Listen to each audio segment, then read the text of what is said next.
नमस्कार दोस्तों, स्वागत है आपका हमारे official YouTube channel GS bye Neeraj sir में। कैसे हैं आप सब? मैं आशा करता हूँ स्वस्थ होंगे, मस्त होंगे और अपनी तैयारी में व्यस्त होंगे। मित्रों, आज की जो ये क्लास है इम्पॉर्टेंट क्लास है। यहाँ से आपका टीजीटी हो, पीजीटी हो या फिर कोई भी परीक्षा जो एक दिवसीय हो, जैसे आप वीडियो की तैयारी कर रहे हो या अन्य कोई, सभी के लिए इम्पॉर्टेंट क्लास होने वाली है। सभी एक दिवसीय परीक्षा में पूछा ही जाता है। आप देखते होंगे क्वेश्चंस आ जाते हैं, क्योंकि जब यूपी का एग्ज़ाम है तो यूपी से जुड़ा हुआ क्वेश्चंस जरूर आता है। जैसे आप जानते हैं, आपके टीजीटी आर्ट में आर्ट एंड कल्चर से क्वेश्चंस पूछा जाता है। आर्ट एंड कल्चर में आपका चाहे वो साहित्यिक की बात हो, चाहे वो शिल्प शास्त्र की बात हो या फिर आपके संगीत शास्त्र की बात हो, सभी से क्वेश्चंस बनता है।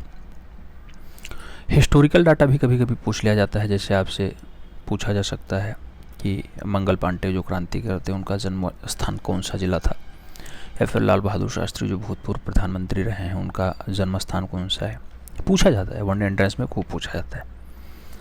और कभी कभी स्वास्थ्य, खेल और भाषाओं से संबंधित क्वेश्चंस पूछ लिए जाते हैं। पत्र पत्रिकाएँ कौन सी छपती हैं, जैसे हमने ज्ञान भारती जानते हैं लखनऊ से छपती है, बाल सखा इलाहाबाद से छपती है, ऐसे कल्याण पत्रिका गोरखपुर से चलती है, आरोग्य पत्रिका आपकी गोरखपुर से छपती है। तो इन सब के बारे में ही जानना उतना ही ज़रूरी हो जाता है जितना आपको सिलेबस पढ़ना ज़रूरी हो जाता है। क्यों?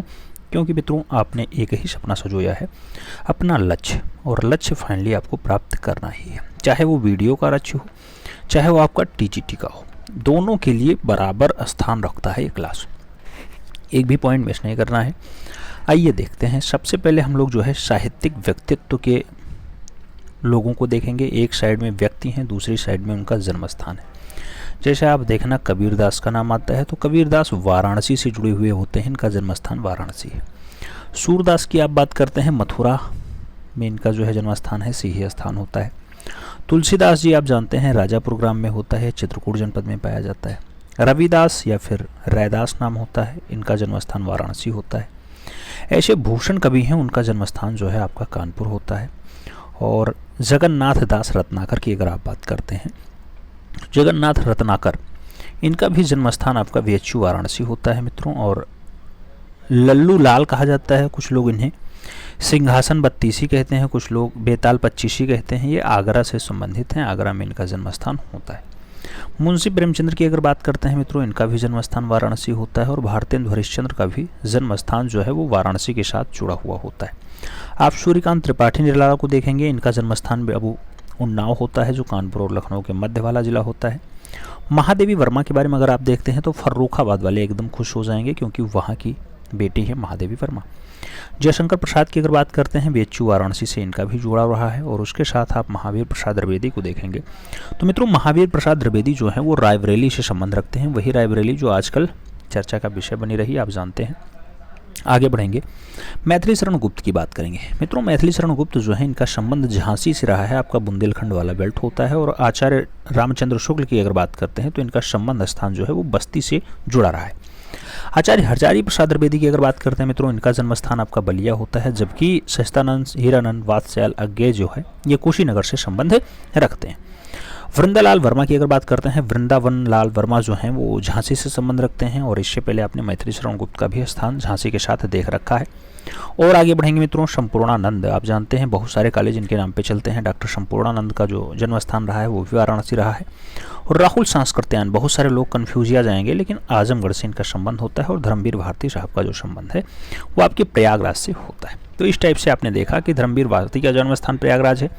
इस टाइप से आपने देखा तो प्रयागराज में और किसका था, तो आपने देखा था मित्रों कि प्रयागराज में और किसी ने देखा नहीं देखा। वाराणसी में ज़्यादातर लोगों का है, चाहे वो जगन्नाथ रत्नाकर साहब हों, चाहे कबीरदास जी हों, चाहे आपके रैदास या रविदास जी हों, चाहे वो आपके जगन्नाथ रत्नाकर जी हों, या फिर अन्य नामों में भारतेंद्र हरिश्चंद्र का नाम भी आपने वाराणसी से देखा, मुंशी प्रेमचंद जी का भी वाराणसी से देखा है आपने, जयशंकर प्रसाद जी का भी वाराणसी से देखा है। तो ये सब नाम थोड़ा फेमस होते हैं। संपूर्णानंद का भी नाम आपने वाराणसी के साथ देखा है। ये तो जन्म स्थान की बात हो गई मित्रों। अब कुछ अन्य नाम भी देख लेते हैं, जैसे विविधि कहा गया है तो विविधि ही रखा जाए। उत्तर प्रदेश के प्रमुख व्यक्तित्वों की हम लोग बात करेंगे। व्यक्तित्व में बहुत सारे लोग आएंगे, व्यक्तित्व अच्छा होता है, आप जानते हैं। जैसे निजामुद्दीन औलिया का नाम आ रहा है मित्रों, आप जानते हैं महान सूफी संत होते हैं। निजामुद्दीन औलिया का जो जन्म स्थान है वो यूपी का बदायूं वाला बेल्ट होता है। बदायूं में 1236 ईस्वी में हुआ था। यह सूफी संत बाबा फरीद के शिष्य होते हैं। बाबा फरीद का चेला जिसका नाम निजामुद्दीन औलिया होता है, जन्म इनका बदायूं होता है। आगे बात करना जियाउद्दीन बर्नी। आप देखते होंगे मित्रों, दिल्ली सल्तनत के प्रमुख इतिहासकारों में जियाउद्दीन वर्दी का नाम जो है या जियाउद्दीन बर्नी का नाम बहुत फेमस होता है। इनका जो जन्म स्थान होता है बरन शहर है, और बरन शहर कहाँ पड़ता है? बुलंदशहर में पड़ता है। बुलंदशहर जिला है यूपी का। आगे बढ़ें। अगला नाम अमीर खुसरो का पूछ ही लिया जाता है ज़्यादातर मामले में। क्यों? क्योंकि इनको बहुत कुछ आता है। अमीर खुसरो का जो जन्म स्थान है वो 1253 ईस्वी में उत्तर प्रदेश का एक जिला है कासगंज। मित्रों, कासगंज जिले के पटियाली नामक स्थान पे अमीर खुसरो का जन्म होता है। यह फारसी भाषा, जो मुगलों की आधिकारिक भाषा होती है फारसी भाषा के महान कवि और इतिहासकार के रूप में जाने जाते हैं। इनकी जो उपाधि होती है मित्रों, तूतिए या फिर भारत का तोता भी इन्हें कहा जाता है।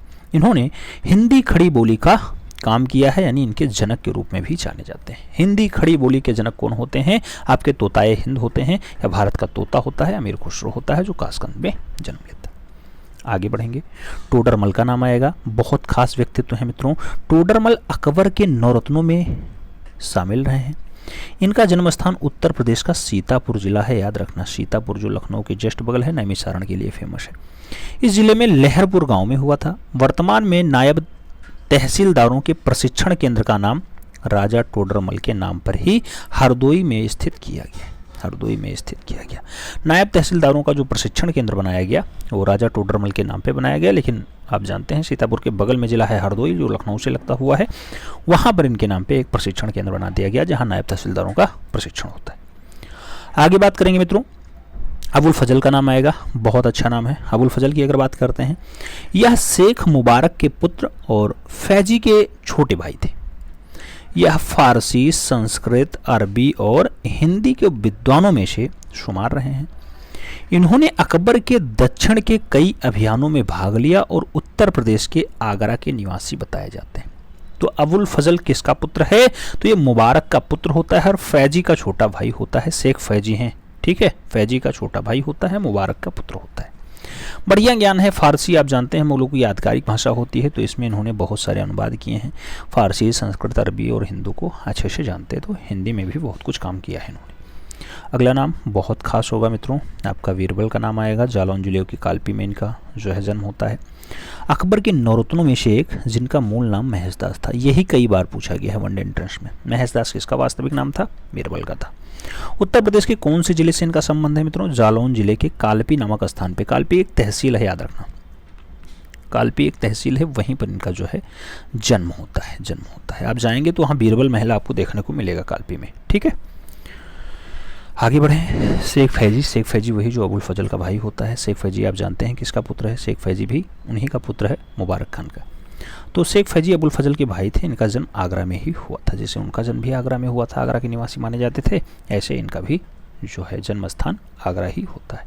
तो ये कुछ खास उत्तर प्रदेश के व्यक्तित्व थे, इनको भी आपको याद रखने की ज़रूरत है। इसके बाद कुछ अन्य दृश्य भी आपको यूपी के लिए जानना जरूरी हो जाता है। जैसे प्रमुख क्रांतिकारियों की बात कर लें जो खास रहे हों, जिन्होंने कुछ फूंका हो देश के लिए।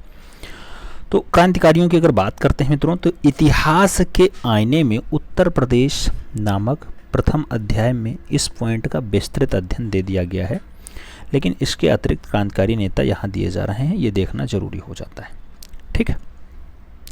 पहला नाम पंडित मदन मोहन मालवीय का है। पंडित मदन मोहन मालवीय की अगर बात करते हैं, बीएचयू के संस्थापक माने जाते हैं, बनारस हिंदू विश्वविद्यालय के संस्थापक होते हैं और स्वतंत्रता आंदोलन के प्रमुख नेता रहे हैं। मदन मोहन मालवीय का जो जन्म स्थान होता है मित्रों, वो प्रयागराज होता है, तीर्थराज होता है, जिसे पहले इलाहाबाद कहा जाता था, ठीक। कई बार पूछा गया बीएचयू के संस्थापक कौन? आपके पंडित मदन मोहन मालवीय जी। आगे बढ़ेंगे। नेतूलाल नेहरू का आपका जो है मोतीलाल नेहरू का नाम आता है मित्रों। आप जानते हैं मोतीलाल नेहरू देश के पहले प्रधानमंत्री के पिताजी हैं। इनका भी जन्म स्थान प्रयागराज से है। 1861 में इनका जन्म होता है। तत्कालीन समय में इनकी गिनती जो है विश्व के 10 प्रमुख वकीलों में की जाती है। ये बहुत बड़ी उपलब्धि है। विश्व के 10 प्रमुख वकीलों में मोतीलाल नेहरू का नाम आता है। जवाहरलाल नेहरू जी के पिताजी हैं, आप जानते हैं। इसके बाद मोतीलाल के पुत्र जवाहरलाल नेहरू की बात हो रही है। इनका भी जन्म स्थान जो है 14 नवंबर 1889 को प्रयागराज में होता है। ये जन्म स्थान कभी कभी पूछ लेता है, तो याद रखना है, वनडे एंट्रेंस है, कहीं से भी आपसे विविध टाइप का डाटा पूछ सकता है कि मोतीलाल नेहरू का जन्म कहाँ हुआ, आपको बताना होगा प्रयागराज में हुआ। नहीं आप बताइए बीएचयू के संस्थापक का जन्म कहाँ हुआ, तो आप जानते हैं कि वाराणसी में उन्होंने बीएचयू स्थापित किया, लेकिन उनका जो जन्म स्थान होता है वो प्रयागराज ही होता है। ऐसे अगला नाम आएगा राम प्रसाद बिस्मिल का। यह उत्तर प्रदेश के शाहजहांपुर जिले के जो है संबंध रखते हैं, और काकोरी केस में इन्हें जो है गोरखपुर जेल में फांसी दे दी गई थी। वही गोरखपुर जहां से आज बाबा जी हैं, बाबा जी मुख्यमंत्री हैं, आप जानते हैं यूपी के। गोरखपुर जेल में रामप्रसाद बिस्मिल को काकोरी ट्रेन डकैती वाले मामले में फांसी मिलती है। अगला नाम बहुत खास है मित्रों, चंद्रशेखर आज़ाद। सभी लोग अदब से इनका नाम लेते हैं। आप जानते हैं कि चंद्रशेखर आज़ाद जी 23 जुलाई 1906 को अलीराजपुर मध्य प्रदेश में इनका जन्म होता है, लेकिन मूल रूप से यह उत्तर प्रदेश के उन्नाव जिले में बदरकापुर गांव के जो है ये निवासी बने रहे। चंद्रशेखर आज़ाद जी वही हैं जो आज़ाद अल्फ्रेड पार्क में अपना समर्पण करते हैं। क्या समर्पण कहाँ करते हैं, गोली मार के अपनी हत्या कर लेते हैं, लेकिन कभी भी पुलिसों के हाथ नहीं चढ़ते हैं।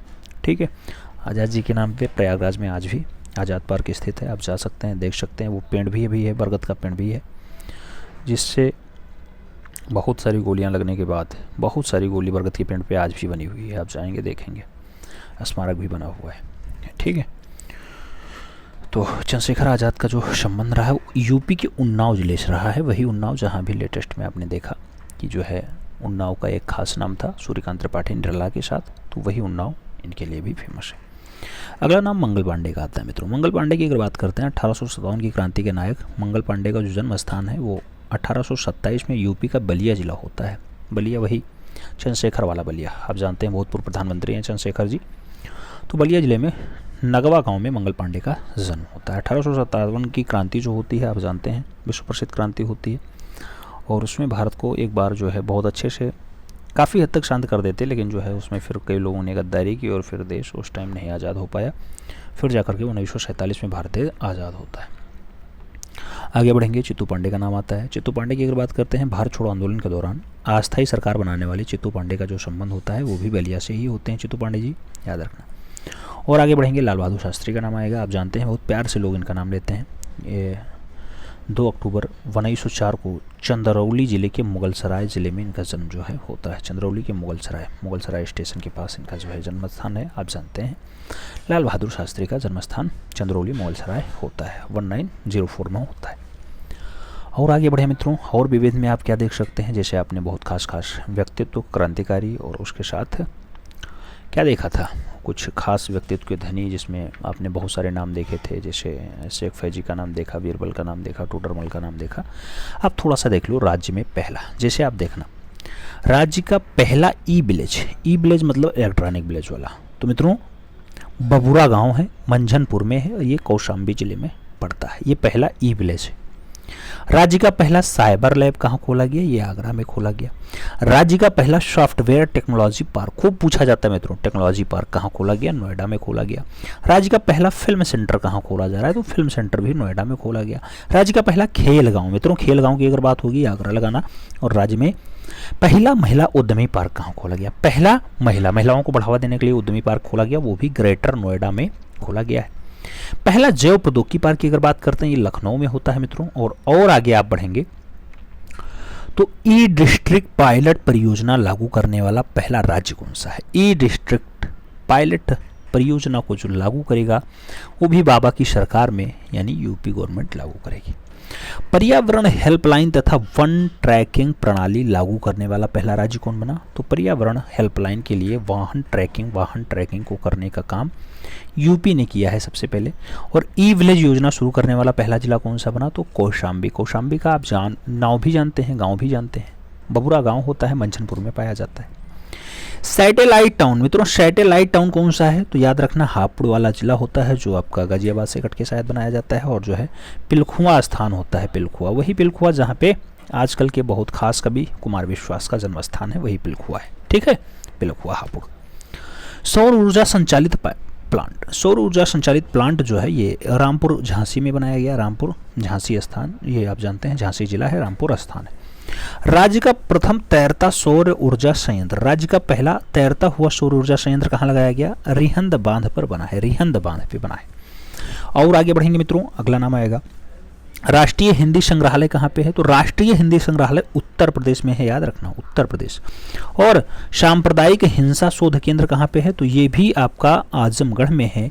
जोक राहा गांव होता है वहाँ स्थान है जोक राहा, और आजमगढ़ में सांप्रदायिक हिंसा शोध केंद्र स्थापित है। प्रथम चीनी मिल की स्थापना अगर पूछा जाए मित्रों तो प्रतापपुर लगाना, प्रतापपुर कहाँ पड़ता है? देवरिया डिस्ट्रिक्ट में पड़ता है, यहीं पे सबसे पहले चीनी मिल लगी थी। देश का सबसे बड़ा क्लस्टर्स उद्योग कौन सा है मित्रों? तो वो बरेली क्लस्टर्स है आपका। और उसके साथ एग्रो पार्क कहाँ स्थापित है? तो आपका बाराबंकी और वाराणसी में एग्रो पार्क की स्थापना की गई है। इस टाइप से एग्रो पार्क के बारे में भी आपने देखा।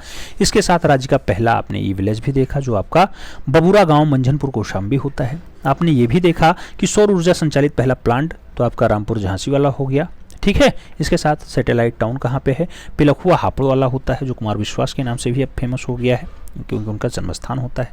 अब थोड़ा सा स्वास्थ्य शिक्षा के बारे में देख लें, जैसे कौन सा स्थान कहाँ पे है मित्रों। जे कैंसर संस्थान की अगर बात करते हैं ये कानपुर में पाया जाता है। धन्वंतरी चिकित्सा विश्वविद्यालय आपका लखनऊ में होता है। Centre for bio magnetic resonance की अगर बात करते हैं लखनऊ में है। और ड्रग कंपोजिटिंग रिसर्च यूनिट आपकी कहाँ स्थापित है?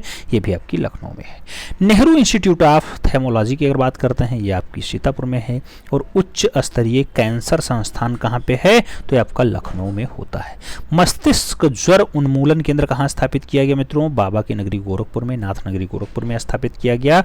और जो मानसिक चिकित्सा संस्थान है मित्रों वो आगरा में है, वाराणसी में है और बरेली में है। बहुत सारे लोग आप देखते होंगे टोन मारते होंगे, कुछ लोग मुहावरा बोलते होंगे। तो मानसिक चिकित्सा स्वास्थ्य संस्थान जो है आगरा, वाराणसी और बरेली में है। सेंट्रल लेप्रेसी इंस्टीट्यूट जो आपका है वो कहाँ पे है मित्रों? ये आपकी आगरा में होती है। और जो लक्ष्मीपति सिंघानिया हृदय रोग संस्थान है वो आपका कहाँ पे है? वो आपका कानपुर में पाया जाता है मित्रों, कानपुर में। अभी कानपुर में आपने जे स्कूल ऑफ संस्थान भी देखा है। Doctor Lohia institute of paramedical science जो है आपका कहाँ पे है? तो ये आपका मित्रों doctor Lohia institute of medical science, paramedical नहीं मेडिकल साइंस जो है वो लखनऊ में ही है, आप जानते हैं, ये गोमती नगर के पास है। और जो central institute of medicine and aromatic plants की अगर बात करते हैं कहाँ पे मित्रों? तो ऐसा प्लांट भी लखनऊ में ही लगाया गया है। ये लखनऊ की बात हो गई। इसके बाद कुछ खेल के प्रशिक्षण संस्थान होते हैं, जैसे आप जानते हैं खेल में आजकल उथला पुथली मची हुई, और उथला पुथली तो मची हुई है, उसके साथ खेल प्रशिक्षण संस्थान भी देख लो कहाँ कहाँ प्रशिक्षण दिया जाता है खेल के लिए। गुरु गोविंद सिंह स्पोर्ट्स कॉलेज है आपका लखनऊ में है, आप जानते हैं प्रदेश में प्रथम स्थान पर रहता है ये। वीर बहादुर सिंह स्पोर्ट्स कॉलेज कहाँ पे है? ये आपका गोरखपुर में है। और एकलव्य स्टेडियम की अगर बात करते हैं मित्रों आपके अम्बेडकर नगर में है। और राज्य विद्यालय क्रीड़ा संस्थान आपका कहाँ पे है? तो फैजाबाद में पाया जाता है। ये यूपी के प्रशिक्षण केंद्र हैं खेल के, खेल का प्रशिक्षण यहाँ दिया जाता है। गुरु गोविंद सिंह स्पोर्ट्स कॉलेज आपका थोड़ा फेमस है, खूब पूछा जाता है, लखनऊ में पहला स्थान होता है। और इससे कभी कभी क्वेश्चंस बने हैं एकलव्य स्टेडियम से भी, याद रखना अम्बेडकर नगर में पाया जाता है। इसके बाद कुछ भाषाओं पे बात कर लें, ठीक है। भाषाएं तो आप जानते हैं, पहली भाषा दूसरी भाषा यूपी की कौन सी है। भाषा की अगर बात करते हैं तो 6 जनवरी 1968 को प्रदेश के सभी कार्यालयों में राजभाषा हिंदी, राजभाषा शब्द है, राष्ट्रभाषा नहीं है, राजभाषा हिंदी को अपनाया गया। दूसरी भाषा कब आती है? 1989 में आती है। दूसरी राजभाषा आपकी होती है उर्दू, ठीक है। तो इस टाइप से 1968 में हिंदी और 1989 में आपकी उर्दू दूसरी राजकीय भाषा घोषित होती है। अब कुछ पत्र हैं, कुछ पत्रिकाएं हैं मित्रों, इसको देखने का प्रयास करिएगा। जैसे एक पत्र है आपको आरोग्य गोरखपुर से संपादित होता है या संबंधित होता है। कल्याण कहाँ से छपता है? ये भी पत्रिका है मित्रों, आपके गोरखपुर से छपती है। आपकी नई तालीम की बात करते हैं, ये भी वाराणसी से नई तालीम छपती है पत्रिका है। इसके साथ अगर आप देखना तो बाल सखा इंपॉर्टेंट है, स्टार लगाइएगा। बाल सखा आपके इलाहाबाद से छपता है, इलाहाबाद। और ज्ञान भारती की बात करते हैं, लखनऊ से छपता है। विश्व भारती पुरस्कार की अगर बात करते हैं, उत्तर प्रदेश का संस्कृत संस्थान देता है। और कल्प योजना की अगर बात करते हैं, ये प्राथमिक शिक्षा से संबंधित है, कल्प योजना, ठीक है। पत्र आगे बढ़ें, आगे प्रदेश के प्रमुख महोत्सवों के बारे में जानकारी आपको होनी चाहिए, जैसे कौन सा महोत्सव कहाँ पे मनाया जाता है। जैसे आप देखना मित्रों, सुलहकुल महोत्सव खूब पूछा जाता है। सुलहकुल महोत्सव कहाँ मनाया गया? आगरा में मनाया गया। कबीर महोत्सव कहाँ मनाया जाता है? मैहर में मनाया जाता है। कांपिल्य महोत्सव कहाँ मनाया जाता है? फर्रुखाबाद में मनाया जाता है। जबकि ताज महोत्सव आपके ताज नगरी आगरा में होगी। और कजली महोत्सव कहाँ मनाया जाता है? तो महोबा में मनाया जाता है। इस पे स्टार लगा लेना। आयुर्वेद महोत्सव आपका झांसी में होता है मित्रों। होलिकोत्सव जो होता है ये मथुरा में होता है। और जो कल की महोत्सव होता है ये आपके संभल में होता है। कल की महोत्सव मित्रों, डाटा इंपॉर्टेंट है। आगे बढ़ना, बिठूर महोत्सव की बात करेंगे। बिठूर महोत्सव जो होता है ये आपके कानपुर में होता है। और वाटर स्पोर्ट्स फेस्टिवल की अगर बात करते हैं ये आपके प्रयागराज में होता है। राम बारात महोत्सव की अगर बात करते हैं आगरा में होता है। और प्रदेश के कुछ पार्क हैं जिनकी स्थितियों के बारे में भी आपको याद रखना होगा, देखना होगा, जानना होगा। जैसे आप देखना, नॉलेज पार्क कहाँ है? नॉलेज पार्क आपका ग्रेटर नोएडा में है। आपका नाइट सफारी पार्क कहाँ पे है? ग्रेटर नोएडा में है। इको पार्क कहाँ पे है? लखनऊ में है। और अप्रैल पार्क की अगर बात करते हैं ये गोरखपुर और कानपुर 2 जगहों पे है, याद रखना है। जबकि लेदर टेक्नोलॉजी पार्क कहाँ स्थापित हुआ? आपका कानपुर इसके लिए जाना जाता है। इसके साथ जो साइंस पार्क होता है मित्रों कहाँ पे है? संडीला स्थान है और हरदोई में पाया जाता है। हरदोई जिला जो लखनऊ के जस्ट बगल वाला होता है। बायोटेक्नोलॉजी पार्क की अगर बात करते हैं ये भी आपके लखनऊ में ही है। और इको नॉलेज पार्क की अगर बात करते हैं खुसरो बाग में है मित्रों। जबकि जीवाश्म पार्क की अगर हम लोग बात करें तो जो जीवाश्म पार्क होता है मित्रों वो सोनभद्र का सलखन स्थान होता है। कौन सा स्थान? सलखन स्थान होता है और सोनभद्र में पाया जाता है। सोनभद्र में पाया जाता है।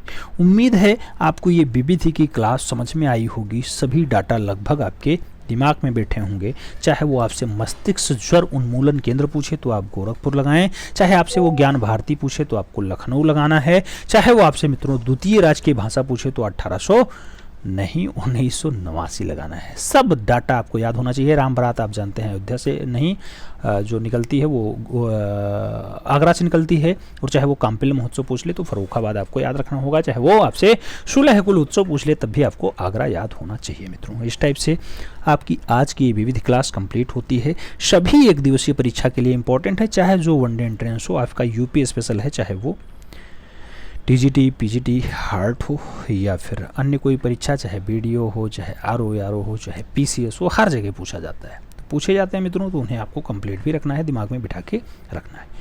मिलते हैं क्षण में, तब तक के लिए दिल से सैल्यूट। जय हिंद।